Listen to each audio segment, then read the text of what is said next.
تعالیٰ نے خود ارشاد فرمایا اے شخص جس کام کے لیے آیا تھا وہ کام کر لے. تو بڑا بے چین ہو گیا. اس کے دل میں خیال آیا کہ میں نے جو ارادہ کیا تھا لوٹنے کا، میں نے جو ارادہ کیا تھا چوری کرنے کا، میں نے جو ارادہ کیا تھا ان کے پاس مال ہو تو اس کو ضبط کرنے کا، لیکن یہ کیسا بندہ ہے کہ کہہ رہا ہے کہ جو جس ارادے سے آیا وہ کر لو. تو بڑا بے چین ہوگا. اس نے پوچھا کہ آخر میں کس ارادے سے آیا؟ اگر آپ مجھے بتا دیں کہ میں کس ارادے سے آیا ہوں تو میں اپنا ارادہ بدل دوں گا. آپ یہ بتا دیں کہ میں کس ارادے سے یہاں تک آیا اور آنے کے بعد میں نے اس ارادے کو مکمل نہیں کیا. اگر آپ بتا دیں تو آپ کی بات کو مان لوں گا. سرکار غوث اعظم رضی اللہ تعالیٰ نے بے صاف کا ارشاد فرمایا اے شخص تو تیرا پیشہ جو ہے وہ ڈکیتی کا ہے، ہر معاملے کو لوٹا یہ تیرا پیشہ ہے.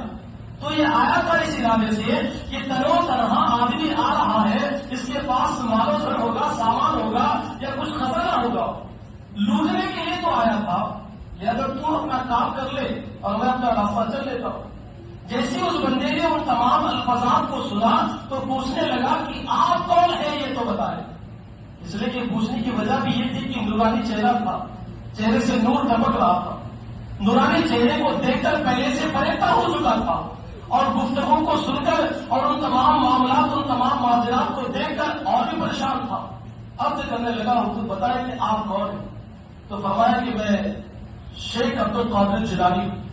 یا تو جیسے آپ نے فرمایا تو فرماتی وہ بندہ اس جگہ پر ہاتھ جوڑنے لگا، آپ کی بارگاہ میں گڑگڑانے لگا اور عرض کرنے لگا حضور میرے لیے کچھ دعا فرمائے کہ میں اپنے پیشے سے رک جاؤں. جو پیشہ میرا ہے ان تمام پیشوں کو درگزر کر کر میں کسی حلال کمائی کی طرف آ جاؤں.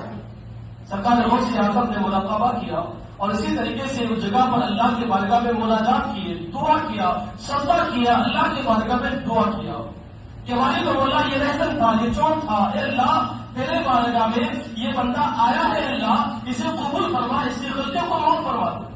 غیب سے آواز آئی، غیب سے ندا آئی کہ غوث اعظم کو ندا آئی کہ اس بندے کو کلمہ پڑھاؤ اور اس کے ساتھ ساتھ اس کو اچھی ہدایت دو. سرکار غوث اعظم رضی اللہ تعالیٰ اپنے تمام مناجات سے جب فارغ ہوئے تو آپ نے اس بندے کو تربیت فرمائی، یہاں تک کہ اس کو ہدایت دی، تربیت فرمائی. اور یہ تمام کرنے کے باوجود سرکار غوث اعظم رضی اللہ تعالیٰ نے اتنا اس بندے کو نواز دیا کہ اس وقت کا اس کو قطب بنا دیا. سرکار غوث اعظم نے اس کو اس وقت کا قطب بنایا. معلوم یہ ہوا اگر کوئی شرابی، جواری یا زانی ہو اس سے اپنے دامن کو جھاڑ کر اس سے الگ مت رہو، بلکہ اس کو اپنے قریب لاؤ، اس کو اپنے قریب لا کر اسے دین بتاؤ، دین سکھاؤ، اس کو دین سمجھاؤ کہ دین کیا ہے.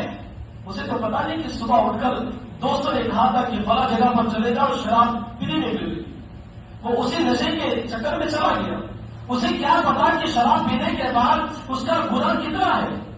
زنا زانی کو زنا کرنے کا اگر معلوم پڑ جائے کہ زنا کرنے والا جو زنا زمین پر کر رہا ہے اس کا عذاب کتنا، تو زندگی میں کبھی زنا کی طرف اس کا مطالبہ نہیں کرے گا، زنا کی طرف نہیں جائے گا.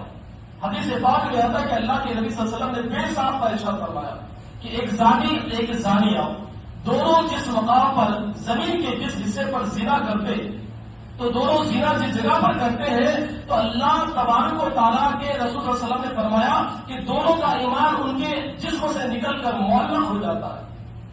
دونوں کا ایمان ان کے جسم سے نکل کر